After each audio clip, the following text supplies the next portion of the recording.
এই যে তোমাকে বাজার থেকে যা যা আনতে বলেছি সব মনে আছে তো? মনে থাকবে কি থাকবে না জানি না, তাই আমি কাগজে একটা ফর্দ বানিয়ে নিয়েছি। গোপাল দাদা, পুটির মায়ের দাঁতের যন্ত্রণাটা আরো বেড়েছে। কাল সারা রাত যন্ত্রণায় ছটফট করেছে। আমাদের বৈদ্যমশাই দাঁতের শল্য চিকিৎসা শিখতেই বাইরে গেছেন, আজকের মধ্যেই আশা করি চলে আসবেন। কিন্তু ও যে আর পারছে না।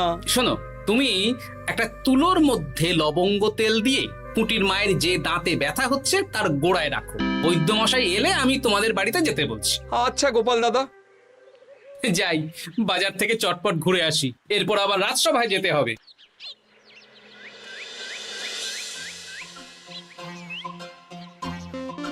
উফ, কি গরম রে বাবা, ছাতা নিয়ে বেরোলে ভালো হতো। এই তো সামনে আখের রস বিক্রি হচ্ছে, একটু আখের রস খাই, শরীরটা বেশ চাঙ্গা লাগবে। ভাই, আখের রস কত করে দিচ্ছ? 1 ভাঁড় 10 আনা গোপাল দাদা। দাও দেখি 1 ভাঁড়। আরে, এই যন্ত্রটা কিন্তু দারুণ। ওই আমাদের রাজ্যের বিজ্ঞানী মশাইয়ের অবদান।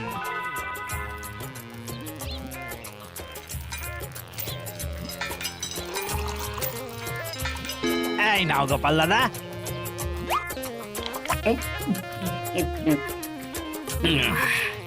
আহ, শান্তি।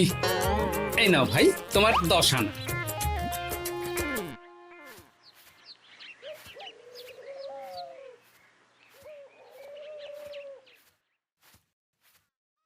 কি রাজবৈদ্য, এই ফিরছ নাকি? হ্যাঁ, এতদিন আমি দাঁতের চিকিৎসার ব্যাপারে তেমন কিছুই জানতাম না, এবার সব শিখে এসেছি।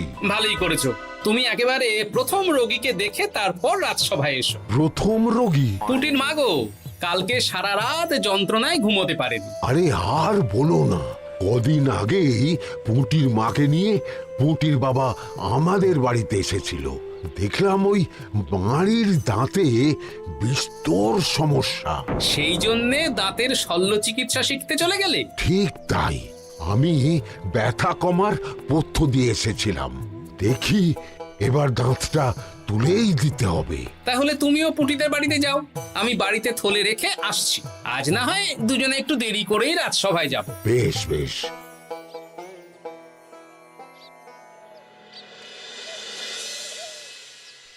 দেখুন মহারাজ, দেখুন আজকে রাজবৈদ্য আসেনি, আর ওদিকে গোপালও ডুব দিয়েছে। এই আনন্দে আমাদেরও ছুটি দিয়ে দিন মহারাজ। কি আনন্দে? এই গরমে বাড়ি বসে একটু আমপানার শরবত খাবো আর ঘুমবো। রাজ্যের সেনাপতি যদি বিশ্রামের কথা বলি, তাহলে আমার আর কিছুই বলার নেই।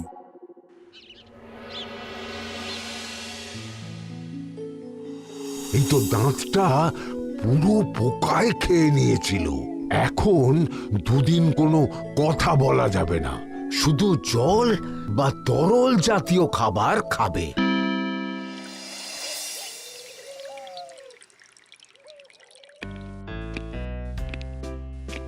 ওই তো গোপাল আর রাজবৈদ্য দুজনে একসাথে রাজসভায় ঢুকছে। রাজবৈদ্য মশাই ওনার জীবনের প্রথম শল্য চিকিৎসা করছিলেন, তাই আমিও দেখছিলাম। তা কি রাজবৈদ্য, সফল হয়েছো? হ্যাঁ মহারাজ, পুঁটির মায়ের একটা মাড়ির দাঁত পোকায় খেয়ে নিয়েছিল, সেটাই তুলে দিলাম। ভালোই হলো, আমাদের রাজ্যে কোনো দাঁত তোলার বৈদ্য বা চিকিৎসক ছিল না। এখন তুমি সাধারণ রোগ ব্যাধি নিরাময়ের সাথে সাথে দাঁতের চিকিৎসাও করবে। কিন্তু মহারাজ, একটা যে সমস্যা আছে। আবার কি সমস্যা? আমি যে দাঁতের শল্য চিকিৎসা করি এটা তো আর রাজ্যবাসী জানে না, তাই কতজন আর আমার কাছে আসবে সে নিয়ে আমার সন্দেহ আছে। মানে তুমি চাইছো যাতে তোমার কাছে বেশ কিছু রোগী তাড়াতাড়ি আসুক, যাতে তুমি অনুশীলনও করতে পারো, তাই তো? একদম ঠিক ধরেছেন মহারাজ, কাজ না করলে হাত পাকাবো কি করে? তাহলে ঢেড়া পিটিয়ে বলে দিলেই তো হয়। এতে তেমন ভালো কাজ হবে বলে মনে হয় না। তা তুমি কি বলতে চাইছো গোপাল? প্রচার হবে, কিন্তু একটু অন্যভাবে। কিভাবে? আজ বিকেলে আমি রাজবৈদ্যর হয়ে প্রচার করব, শুনে নেবেন। বেশ। শুনুন শুনুন শুনুন, আমার আমাদের কৃষ্ণনগরের রাজবৈদ্য এখন দাঁতের শল্য চিকিৎসাও করছেন। যারা যারা আমাদের রাজবৈদ্যের কাছে দাঁত তোলাবেন তাদের দাঁত তোলার পরে দুদিন কোনো শত্রু থাকবে না। চিকিৎসার সময় সকাল 7টা থেকে সকাল 10টা পর্যন্ত।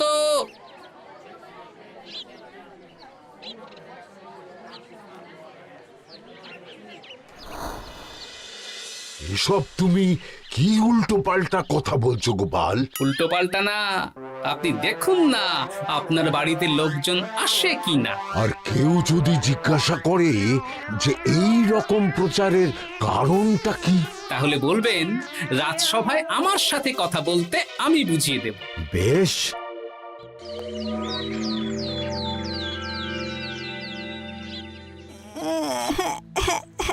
তোকে বারবার বলি এত মিষ্টি গুড় কাঠি খাস না। কি করব বাবা, কি ব্যথা।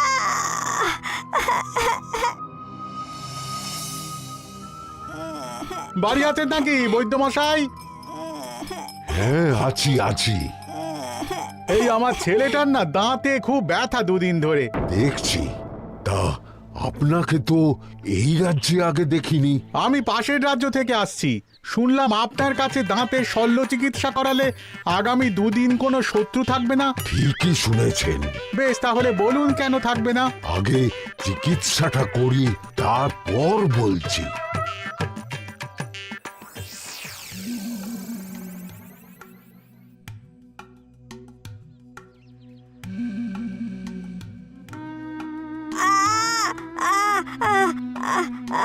আর চিন্তা নেই, এখন দুদিন কোনো কথা বলা যাবে না। এবার তো বলুন আমার ছেলের আগামী দুদিন কোনো শত্রু থাকবে না কেন? আজকে রাজসভায় চলে আসুন, ওখানে গোপাল এই প্রশ্নের উত্তরটা দিয়ে দেবেন। তা বৈদ্য, তোমার কাছে আজকে কেউ এসেছে? সকাল সকাল দাঁত তুলে এলাম মহারাজ। বাবা, একদিনের প্রচারই এই ব্যাপার? মহারাজ, মহারাজ, বাইরে কয়েকজন অপেক্ষা করছে, তারা গোপাল দাদার থেকে কিছু জানতে চায়। তাদের ভিতরে আসতে বলো।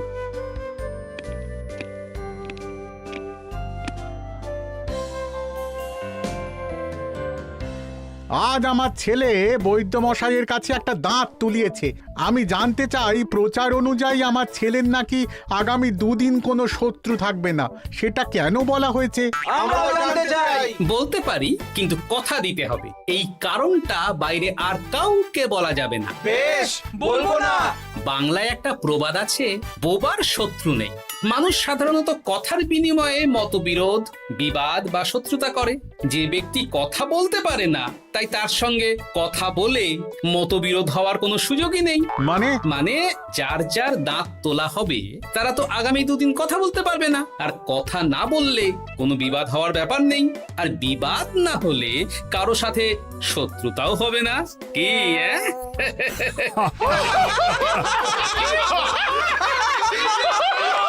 এই জন্যই তুমি হাসির রাজা গোপাল ভাঁড়। কে তোমার কথা শুনতে যাবে? একদিন না হয় প্রচারের চমকে এলো, এরপর কিভাবে আসবে শুনি? এরপর রাজবৈদ্যের সুনামেই লোকজন ছুটে ছুটে আসবে। বাহ বাহ বাহ, তোমার কত জ্ঞান! মহারাজ, এই কথা শুনে আমার মাথাতেও একটা বুদ্ধি এলো। অল্প পুঁজিতে শুধু প্রচারের জোরে এত রোজগার করব না, গোপাল হাঁ করে দেখবে। নিশ্চয়ই কোনো লোক ঠকানোর কথা ভাবছেন। মোটেই না। আচ্ছা, আগামী 3 দিন ব্যাপী মেলা হবে, সেখানেই তোমরা দুজনে তাহলে ব্যবসা করো। বেশ, করব। যে সবচেয়ে বেশি রোজগার করবে তাকে আমি 50 মোহর পুরস্কার দেব। রাজি। মেলার শেষে আমার প্রশংসায় পঞ্চমুখ হবেন সবাই, দেখে নেবেন।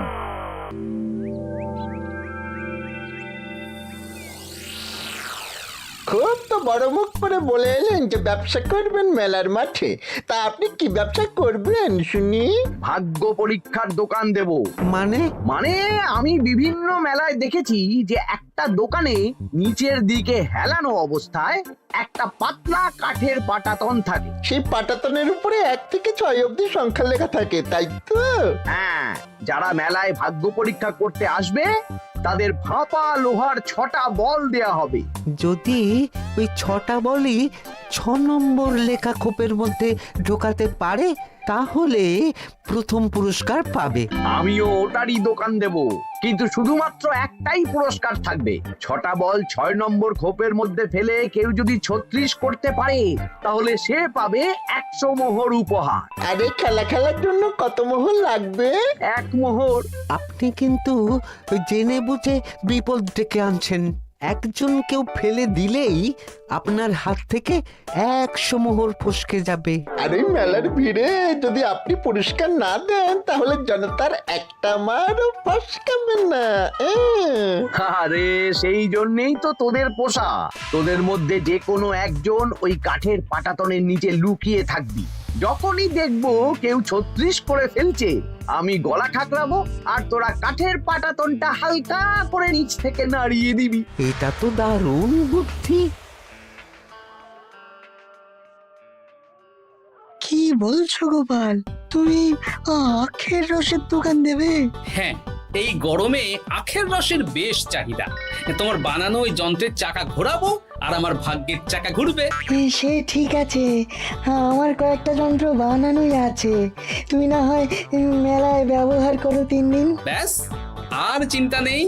এবার শুধু জমিয়ে আখের রস বিক্রি করব, সাথে বিভিন্ন মশলা, বরফ আর পাতিলেবুর রস দেব।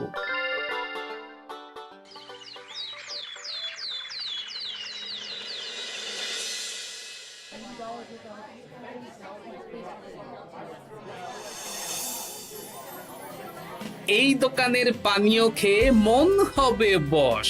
গোপাল ভাঁড় নিয়ে এসেছে ঠান্ডা আখের রস। আরে গোপাল দাদা, তুমি আখের রস বিক্রি করছো? ঠান্ডা আখের রস কত করে গো গোপাল দাদা? 1 ভাঁড় মাত্র 10 আনা। 6 ভাঁড় দাও। এক্ষুনি দিচ্ছি।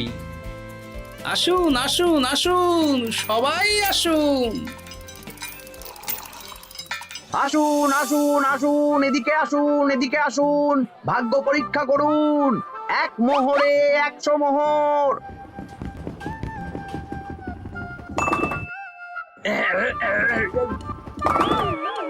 ভাগ্য পরীক্ষা করুন। মন্ত্রী মশাই বলেন কি 1 মোহরে 100? তুমিও ভাগ্য পরীক্ষা করাবে নাকি? একবার বাজিয়ে দেখতে দোষ কি? দাও, আখের রস খেয়ে বরং চলে যাই। এই তো হয়ে এসেছে। এই নাও, ধরো।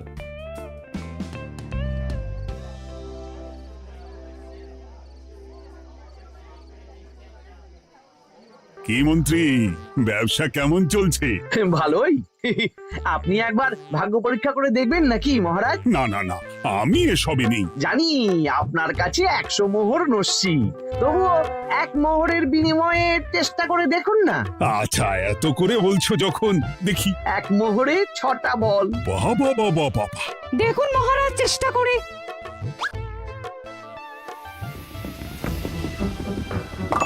এই তো একটা 6 পড়েছে, আবার চেষ্টা করুন। জয় মা জয় মা। আবার 6। সাবাস। দেখুন হয়ে যেতে পারে, আর তো মাত্র 4টে বাকি। দেখি তৃতীয়টা। আরে পাস, আবার 6। নিন খেলুন। এই যা, হলো না। আরেকবার প্রথম থেকে চেষ্টা করবেন নাকি মহারাজ?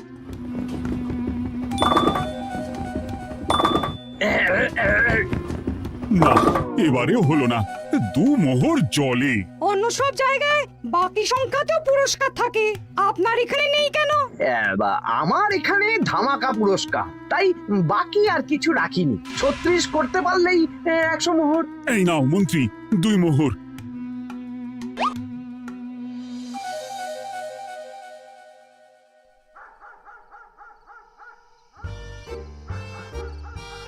কি মন্ত্রী মশাই, আর তো মেলায় লোকজন নেই, বাড়ি যাবেন না?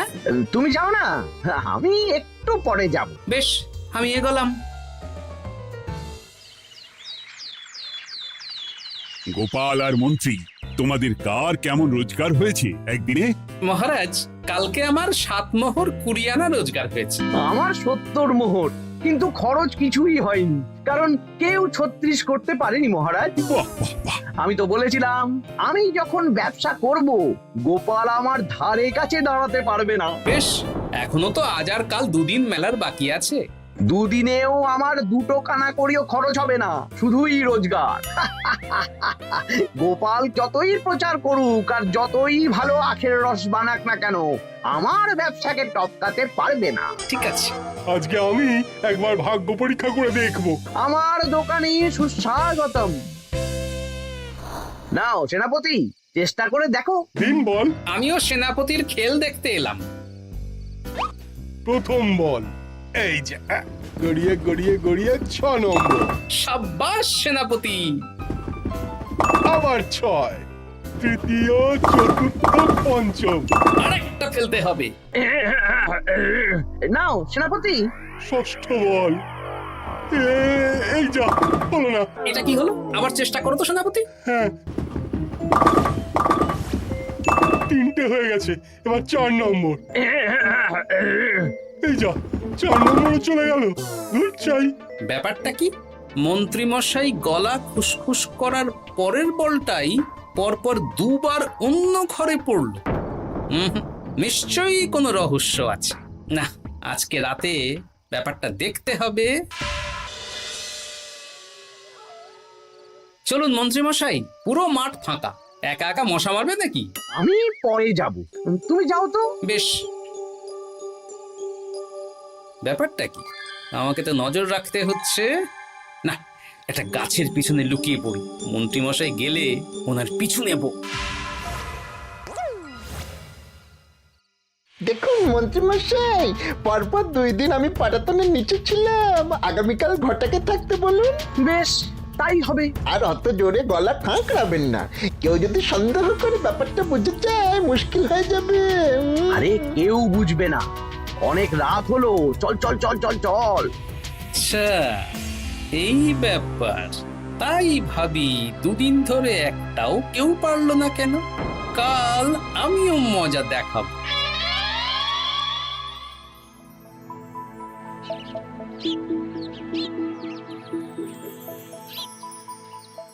বাবা চলে এসেছেন দেখছি। এত চাহিদা না আমার এই ভাগ্য পরীক্ষার, তাই আগে আগে চলে এসেছি। মন্ত্রীমশাই, আপনাকে মহারাজ এক্ষুনি ডাকছেন।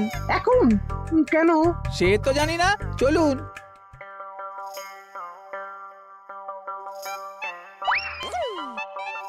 এই বেটা ঘটা, এবার বেরো। এ কি গোপাল দাদা, তুমি? হ্যাঁ আমি। খুব চালাক ভেবেছিস না? মন্ত্রী মশাইয়ের খেলা আজকে শেষ। প্রহরী, একে ধরে নিয়ে যাও।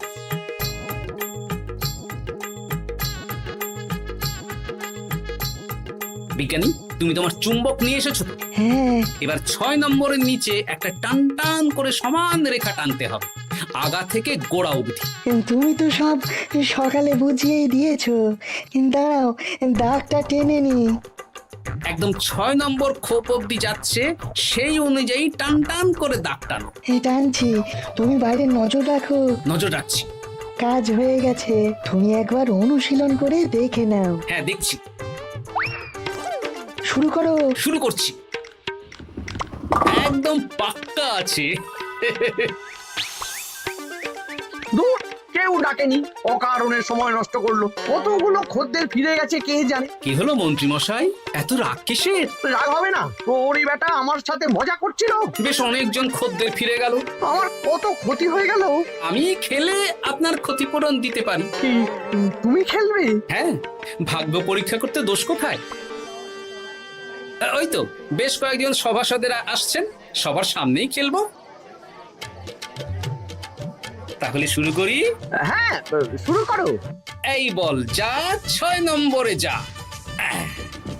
আরে বাস, গোপালের ফেলাপল তো গড়ালো না, সোজা 6 নম্বরে চলে গেল। এই দেখুন, আবার যাবে। বলকে আমি বলবো, বল কথা শুনবে। এই বল যা তো, 6 নম্বরে যা। আবার 6, আবার 6। আবার 6। কি, এটা কি হচ্ছে? যা বল, এটাও 6 নম্বরে যা। আবার 6। 100 মোহর। হ্যাঁ এটা কি করে হলো? দিন মন্ত্রী মশাই 100 মোহর দিন। ইয়ে না মানে মন্ত্রী দাও বলছি। আমি আবার খেলবো। 6 আবার 6। আবার 100 মোহর। আর নেই। এই ঘটা আর কি করছিসটা কি? ঘটা নেই মন্ত্রীমশাই, আমি আছি। আর আছে আমার চুম্বক। মানে মানে তোমার কারসাজি ধরা পড়ে গেছে মন্ত্রী। গোপাল আমাদের সব বলেছে। হ্যাঁ, আপনি যেমন ছলনা করে ভাগ্য পরীক্ষার ব্যবসা করছিলেন, তেমনি গোপালও ছলনা করে আপনার ব্যবসা উল্টে দিল। তাহলে শেষমেশ কে জিতলো? হাসির রাজা, জ্ঞানীর রাজা, রসিক রাজা গোপাল ভাঁড়। লোকের ভাগ্য পরীক্ষা করছিলাম আর আমারই দুর্ভাগ্য নেমে এলো।